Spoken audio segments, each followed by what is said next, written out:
Olá pessoal, tudo bem? Estamos iniciando mais uma aula da Higiene e Segurança do Trabalho, no curso técnico em agronegócio, tá? E hoje a gente vai falar um pouquinho mais sobre as normas regulamentadoras. O material já foi enviado para vocês, esse material eu envio juntamente com essa aula para dar um auxílio maior para vocês estudar esse assunto aí. Bom, qual que é o objetivo dessa aula então? Primeiramente, é a gente fazer uma introdução a essas normas, entender um pouquinho do porquê que elas existem, para que elas servem. Para isso, a gente vai falar uma breve definição sobre essas normas, tá? Quais que a gente vai estudar? 4, 5, 6, 7, 9, todas essas que vocês podem ver no slide. Por que eu separei essas normas? Porque são as mais, digamos, mais importantes e que, de certa forma, têm uma relevância maior para a nossa área, que é o foco do nosso estudo, ok? Bom, em primeiro lugar, então, o que são normas regulamentadoras? Elas são, basicamente, elas se referem à segurança e saúde dos trabalhadores. Então, tudo que envolver a tua segurança, a minha segurança no local de trabalho, seja qual for ele, essas normas que a gente vai estudar, elas vão beneficiar os trabalhadores, vão dizer o que pode, o que não pode, quais são as leis, quais são as normas, o que pode fazer, o que não pode. Bom, quem regulamenta isso, ou quem está regulamentado sobre isso? Todos aqueles que são trabalhadores de acordo com a nossa CLT, que são a consolidação das leis de trabalho, ok? Bom, e se eu não cumprir nenhuma dessas normas? Normas são feitas para serem cumpridas. Se eu não cumprir, as entidades, os órgãos fiscalizadores vão então aplicar as penalidades previstas na nossa legislação, ok? Bom, aonde então eu encontro essas normas? Em primeiro lugar, são 36 normas regulamentadoras. Vocês viram que a gente não selecionou todas elas para estudar. Tem algumas normas que são muito específicas e não convém aqui estudar essas normas. Bom, então são 36. Aonde a gente encontra? No site do Ministério do Trabalho e Emprego, do MTE. Até o dia 16 de março de 2016, essas normas estavam no site do MTE. A partir do dia 16, houve uma fusão, então, do Ministério do Trabalho e Emprego com o Ministério do Trabalho e Previdência Social, que é esse que está aqui embaixo, MTPS. Então, hoje, se a gente for pesquisar na internet as normas, tá? Inclusive essas normas elas são gratuitas, eu vou mostrar para vocês aonde a gente encontra, você pode acessar a hora que você quiser essas normas, tá? Elas estão disponíveis então no site do Ministério do Trabalho e da Previdência Social, que tem essa carinha inicial, ok? Como é que eu faço então para procurar essas normas? Eu vou lá na internet, digito www.mtps.gov.br e vai abrir então esse primeiro slide que era o que eu estava mostrando na primeira tela. Nessa aba aqui da esquerda, eu vou procurar a parte de fiscalização, tá? E onde essa seta está marcando segurança e saúde no trabalho. Eu vou clicar ali e vai abrir essa outra tela. Quando eu clicar em normatização, vai aparecer então um breve texto que é a definição então das normas regulamentadoras. E logo embaixo aqui que eu destaquei em vermelho, eu vou clicar onde diz normas regulamentadoras e vai abrir então uma lista com todas as 36 normas. Eu clico em cima da norma que eu estou procurando, aquela que é da minha necessidade, e vou abrir. Por exemplo, aqui, norma regulamentadora 1, disposições gerais e assim por diante. Só para vocês terem uma noção de como ela aparece para vocês, aqui está o exemplo da NR1, disposições gerais. É um documento em PDF que vai ter então item 1.1, 1.1.1, 1.2, 1.3, com as definições, o que ela trata, enfim, tá? São normas relativamente fáceis de se entender, especialmente para vocês que já estão num módulo mais avançado aí do curso, ok? Bom, essas 36 normas, elas falam de diversos assuntos, tá? Então, por exemplo, questão de embargo, interdição. Tem uma norma específica para edificações, por exemplo, a norma 8. A 10 fala sobre serviços em eletricidade. A 12, máquinas e equipamentos. Tá? A 15 e a 16 falam de operações insalubres e operações perigosas. Tá? A 19, explosivos. Tem uma série de definições. Então, você tem que ver qual que é a tua necessidade na hora. A 33, segurança em trabalhos, com trabalhos em espaços confinados. A 35, trabalho em altura, que são normas bem aplicadas, digamos, para o curso de vocês. A gente vai ver agora, então, aquelas normas que eu coloquei lá no início da atividade. Eu vou falar um pouquinho sobre cada uma delas. Tá? Na verdade, o objetivo é só dar uma contextualizada para vocês terem aquela noção principal. Quando fala de uma norma NR4, o que a gente está falando? Estamos falando disso. Tá? Maiores informações, aí a gente vai procurar nas normas, né? Porque daí ela tem, algumas normas são um pouco extensas, incluem tabelas e tudo mais, e a gente simplesmente faz a consulta. O objetivo aqui não é decorar, né, a norma por extenso, é saber do que ela trata e algumas questões principais. Primeira norma que eu trago para vocês então, NR4, Serviços Especializados em Engenharia e Segurança e em Medicina no Trabalho. Tá? O que essa norma vai tratar? Basicamente, a segurança da empresa, né? O zelo pela segurança da empresa, consequentemente dos trabalhadores. Estatísticas sobre acidentes de trabalho, doenças profissionais e do trabalho, tá? Programas de prevenção, tá? Então, o SESMIT, ele faz isso. O SESMIT é a abreviação, então, da NR4. Outra coisa, quem é que compõe isso? São aquelas pessoas que entendem de segurança do trabalho. É o técnico de segurança do trabalho, o engenheiro de segurança no trabalho, obviamente, médico do trabalho, enfermeiro do trabalho, são pessoas que entendem do assunto. Então, eles compõem essa NR4, que é do SESMIT. Vai também estabelecer o vínculo entre a gradação do risco da atividade principal. Nós sabemos que, dependendo da atividade que você exerce no seu trabalho, algumas atividades são mais perigosas, outras menos perigosas. Dentro do teu trabalho, algumas coisas que você faça têm um risco maior, outras têm um risco menor. E é isso então que essa norma vai basicamente tratar. Bom, a NR5 acredito que é uma norma que, embora a gente não saiba ainda que se trata da NR5, mas eu acredito que todos vocês devam saber. Aqueles que trabalham em qualquer tipo de empresa, estabelecimento comercial, já ouviu falar na tal da CIPA, que é a Comissão Interna de Prevenção de Acidentes. Inclusive, acredito que alguns de vocês já fizeram parte, né, da CIPA, os chamados cipeiros, né? Então essas pessoas são aquelas que vão trazer as informações lá dos diversos pontos da fábrica, da empresa, para suas chefias, para a direção ou até mesmo para o dono da empresa, questões relativas à segurança do trabalho, especificamente os postos de trabalho, os locais de trabalho e do trabalhador, né, consequentemente. O objetivo principal, gente, prevenção de acidentes, tá? Todas as normas regulamentadoras, a gente sempre foca em prevenção, tá? É melhor prevenir do que depois ter que tomar uma série de outras atitudes em consequência de um talvez acidente ou de um incidente de trabalho, ok? A CIPA, juntamente com o SESMIT, identifica os riscos do processo de trabalho. Né? Muitas vezes a pessoa está trabalhando há tanto tempo lá que ela já nem percebe que aquele local, aquela atividade que ela está fazendo é perigosa. Ela se acostumou com aquele risco. Então, a CIPA tenta trabalhar isso com as pessoas. A questão dos treinamentos também, né? Nós temos então aquelas CIPATs, né? Que é a Semana Interna de Prevenção de Acidente de Trabalho, organiza palestras, cursos, treinamentos e tudo mais. Ok? A CIPA ela é composta, então, por uma eleição, né? As pessoas que compõem a CIPA são funcionários da empresa, né? E a patronagem, a direção da empresa, indica o presidente. Por quê? A CIPA é a voz dos trabalhadores dentro da empresa. Ok? Próximo NR. NR6. A NR6, ela vai falar basicamente dos equipamentos de proteção individual. Tá? Individual é aquilo que cabe a mim, a qualquer um de vocês.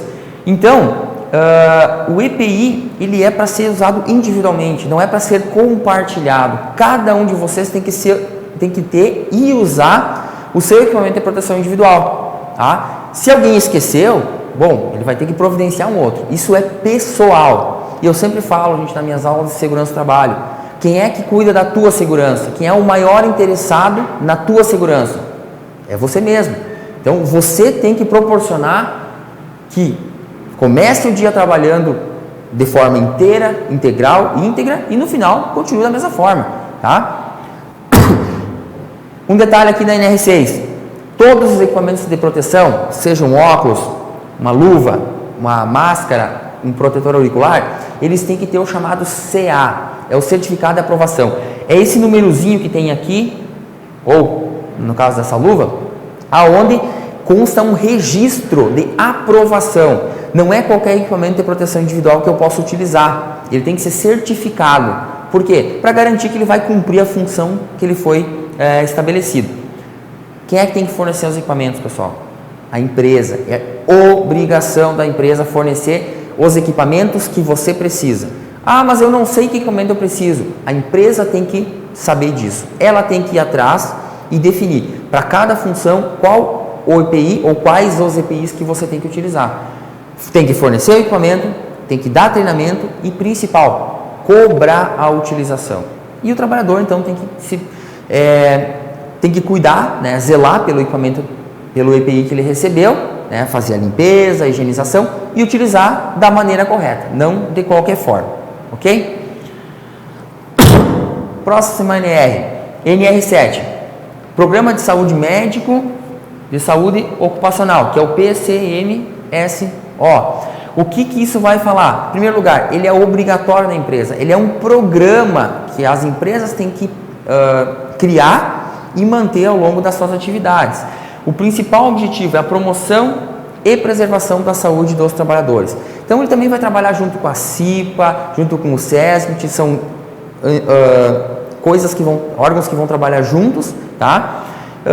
E eles vão trabalhar mais na questão dos exames periódicos, né, as atribuições de um atestado, talvez, enfim, o que vai acontecer com a pessoa se ela adquiriu uma doença ao longo do trabalho ou um atestado de trabalho, tá? Bom, vamos para a próxima NR, NR9, Programa de Prevenção de Riscos Ambientais, famoso PPRA. Nós já falamos de risco ambiental na aula 3, lembram? Risco físico, químico, biológico, ergonômico, né, e mecânicos, né, ou de acidentes. Fizemos uma atividade inclusive sobre esse assunto. Essa NR, ela fala sobre esse programa. As empresas têm que ter um programa para prevenir esses riscos. A gente sabe que o risco provavelmente não é eliminado. Tem certas coisas que eu não tenho como eliminar, mas eu posso minimizar esse risco, tentar reduzir ele para que eu não fique, né, o trabalhador não fique exposto o tempo inteiro aquele risco num grau muito acentuado, tá? Então basicamente é isso, integridade física dos trabalhadores, gente, sempre pensando prevenção, antecipação do risco, tá? NR9 é essa aí. Bom, NR10, tá? Ela vai falar sobre instalações e serviços em eletricidade. Então, quem trabalha nessa área, manutenção, instalação geral, que trabalha com parte elétrica, ele tem que ter um certificado da NR10, senão ele não está apto a cumprir com essa função, tá? O que é esse certificado? É um treinamento de X horas, onde a pessoa vai aprender as questões básicas sobre a segurança em eletricidade. A gente sabe que a eletricidade é algo que a gente não vê, a gente não percebe, e muitas vezes, né, pode levar a um acidente muito grave, inclusive até mesmo a morte da pessoa, tá? Então, tudo que se refere à instalação elétrica, independente do que vai ser feito, a pessoa tem que ter obrigatoriamente a certificação da NR10, ok? Próximo NR, NR12. A NR12, ela vem, de certa forma, a complementar a 10. A 12, ela vai trabalhar tudo que se fala em medidas de proteção nas máquinas e equipamentos, seja em máquinas que já existem, máquinas novas que estão sendo, né, produzidas, né? Então, por exemplo, se o cara lá, a empresa está fabricando por exemplo, uma prensa. Essa prensa hoje, a empresa não consegue mais vender se não tiver enquadrada na NR12. Dispositivos de segurança, sinalização, botões, tem que estar toda enquadrada. É uma norma bem extensa. Tá? Por quê? Porque ela vai falar desde uma prensa, vai falar sobre um implemento agrícola, de um trator, são várias máquinas e equipamentos que essa NR vai tratar. Inclusive vai abordar aspectos elétricos, né? Por exemplo, um botão de acionamento, ele é um dispositivo que vai mandar um sinal elétrico e vai fazer com que a máquina desligue ou depois ligue novamente. Eu selecionei aqui para vocês algumas imagens de equipamentos de proteção, né, que são bastante utilizados. Por exemplo, nós temos a cortina de luz, né? Então é uma barreira de luz ou laser que, se eu passar, por exemplo, a minha mão, ele automaticamente desliga a máquina. Então ele vai tomar uma ação, não é para que eu invada esse espaço. Tá? Embaixo aqui sensores, então nós temos alguns sensores que vão perceber se tem alguém lá dentro da máquina ou não, se a peça está no lugar ou não, se ela já foi retirada da máquina, né, ou ainda está lá. Olha uma prensa aqui, ó, sentido todo o enclausuramento da máquina, que é o que a gente chama. Então tem essas grades, né? O objetivo dessa grade, tanto na prensa quanto no robô de solda, é de que as pessoas não invadam o espaço. Ali dentro há movimento, e esse movimento ele pode sim machucar alguém, ou até mesmo perder um dedo, uma mão, um braço, né? Por exemplo, o robô de solda que é mostrado ali naquela figura bem da direita. O robô ele vai fazer os movimentos do braço, né, robótico. Se alguém estiver ali, o robô vai bater. O robô não enxerga alguém ali. Tá? E o dispositivo de segurança, né, que é a botoeira de segurança. Aconteceu qualquer coisa, alguém vem lá e bate, tá? E desliga a máquina automaticamente. Isso então, ou esses, são dispositivos que se enquadram dentro da NR12. Tá? Tem toda uma certificação para que isso aconteça, para que sejam produzidos, vendidos e também utilizados, ok? Bom, a NR15, dando sequência, ela vai falar sobre atividades e operações insalubres, aquela famosa insalubridade que algumas pessoas recebem, né? Um complemento financeiro, tá? Não vou falar disso da questão financeira, mas vou falar do que envolve a NR15, que é o objetivo da aula. Toda atividade, ou para a gente entender o que é uma atividade insalubre, é toda atividade que ocorre além dos limites de tolerância. Mas que limites de tolerância? Intensidade, natureza e tempo de exposição. Por exemplo, eu vou trabalhar lá fora num dia quente, no sol. Será que eu posso ficar o dia inteiro lá, né? Na nossa região aqui não é tão quente o sol, mas pega lá para o Nordeste ou enfim, algum outro local. Essa exposição ao calor, ao frio, né, ao sol propriamente dito, dependendo da função que a pessoa vai exercer, isso cansa ela muito mais. E obviamente então ela tem que ter alguns intervalos de descanso. Eu coloquei alguns exemplos, né, só para mostrar para vocês. A pessoa que trabalha aqui com fornos, por exemplo, para fazer a fusão de aço, né, para derreter materiais. Isso aqui, gente, tá 1.300, 1.500 graus. Tu imagina a pessoa com uma roupa que nem aquela que o carinha está usando ali, passando o dia inteiro na volta daquele forno com essa temperatura e com toda aquela roupa. Se o cara não tiver o intervalo ou tiver condições físicas boas, dali um pouquinho o cara começa a suar demais, desmaia, desidrata, pode até se machucar. Outra questão, a britadeira. Imagina o cara ficar um dia inteiro com aquele troço lá, aquela tremilicando. Vai dar problema uma hora ou outra. Então ele tem que ter, né, intervalos para que não seja tão grave a exposição dele àquilo ali. Isso então é a insalubridade. Juntamente com a insalubridade, a gente tem a NR16 que ela é semelhante, né, no seu formato, mas vai falar das atividades e operações perigosas. Então aquilo que traz perigo. Algumas atividades perigosas sim também são insalubres.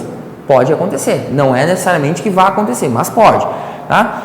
Considerada quando ocorre também além dos limites de tolerância, mas são atividades aí que se ligam, né? São relacionadas à questão de explosivos, inflamáveis, a própria energia elétrica que a gente já falou antes e químicos.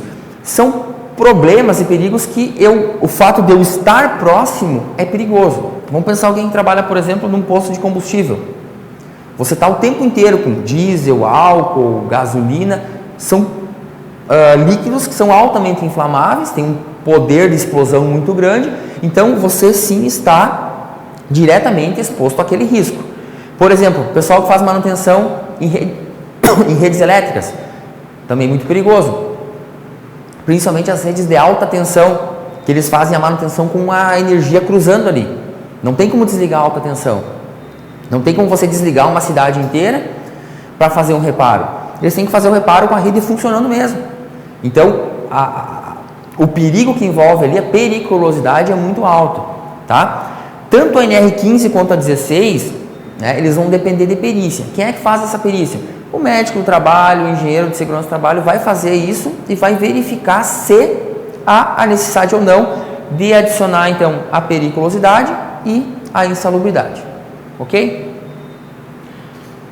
Próximo NR, NR 17, vai falar sobre ergonomia. Palavrinha estranha, né? Não sei se vocês já ouviram falar sobre ergonomia, mas ela vai falar basicamente, os aspectos ergonômicos tratam das características psicofisiológicas do ser humano. Vamos pensar o seguinte, um cara que trabalha numa prensa, eu tenho um cara que tem 1,50 m e tenho um cara que tem 2 metros de altura. É uma diferença grande, né? Tu imagina essas duas pessoas operando a mesma máquina. Ou o baixinho vai ter dificuldade em alcançar, na questão da altura, ou a pessoa mais alta vai ficar toda curvada.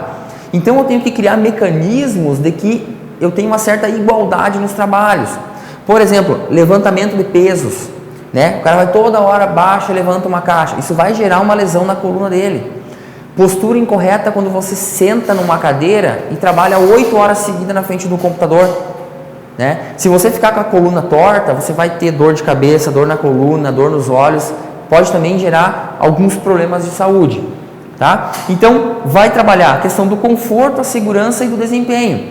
Se você está cansado no teu local de trabalho, o teu desempenho não vai ser o melhor. E esse cansaço, vamos falar, né, especificamente por posturas incorretas, por realizar o teu trabalho de uma forma que não é a mais correta, falando, né, posturalmente, ok? NR21, então, vai falar sobre trabalhos a céu aberto. Então, todo trabalho que é feito ao ar livre, né, por exemplo, minas ou terraplanagem, qualquer trabalho que vá ser a céu aberto, tem uma especificação. Por exemplo, trabalhos onde tem muita luminosidade, é recomendado que a pessoa use um chapéu, óculos escuros, tá? Nós temos óculos escuro certificado com o CA de aprovação à venda em lojas que vendem equipamentos de proteção individual, tá? Protetor solar também extremamente importante, porque essas pessoas vão estar expostas aí, ó, insolação, calor, frio, tá? E isso prejudica o desempenho no trabalho deles, ok? E a NR23, então, vai falar um pouco da proteção contra incêndios. Bom, vocês devem ter visto aí nos últimos anos a rigorosidade, né, com que tem se tratado os aspectos, né, relativos à proteção contra incêndios. Tem uma série de trabalhos, uma série de normas que tem que ser cumpridas, tá? Dentro dessas normas tem vários itens, tá? Como por exemplo aqui, ó, saídas suficientes de emergência, aquela porta da direita lá com aquele trava antipânico, simplesmente se você empurrar ela tem que abrir, tá? Abre para fora, obviamente, não para dentro, tá? A empresa tem que ter todos os equipamentos, hidrante, extintor, equipamentos que pessoas treinadas possam dar o primeiro combate a um incêndio, caso venha ocorrer, tá? O extintor tem que ter carga, parece bobagem falar isso, mas muitas vezes o pessoal esquece de conferir se o extintor tem carga e está na validade, tá? Então, tudo que envolve as questões contra incêndios, desde o plano, né, de uma evacuação, por exemplo, né, da tua empresa, diz respeito à NR23, ok? E, por fim, então, a NR26, que vai falar sobre a sinalização de segurança. Gente, não é à toa que as placas têm cores diferentes, tá? Nós temos placas com alertas, placas com sentido de obrigatoriedade. Então, olha no detalhe aqui, ó. Tudo que é vermelho se relaciona basicamente à questão de incêndio. Então, aqui nós temos a definição dos extintores, tá? Placa azul, obrigatoriedade. Olha lá, o uso de EPI é para a sua segurança. Então, naquele caso, tem que usar o óculos, o capacete e a botina, o calçado, tá? Placas de sinalização, por exemplo, a placa verde, uma saída, indicando para que lado você tem que sair, para que lado é a saída. Isso é fundamental, tá? E existe aí uma diversidade, né? Muito mais cores, e para cada cor tem uma atribuição, né? Uma indicação na segurança do trabalho, ok? Bom, essas normas que eu comentei com vocês, né, foram algumas dentro daquelas 36 que a gente havia, que eu falei lá no início da aula, foram extraídas então do site do Ministério do Trabalho e da Previdência Social. Sugiro que vocês, sempre que precisarem utilizar uma norma, busquem no site, tá? Não façam o download das normas e guardem, por exemplo, num pendrive no seu computador.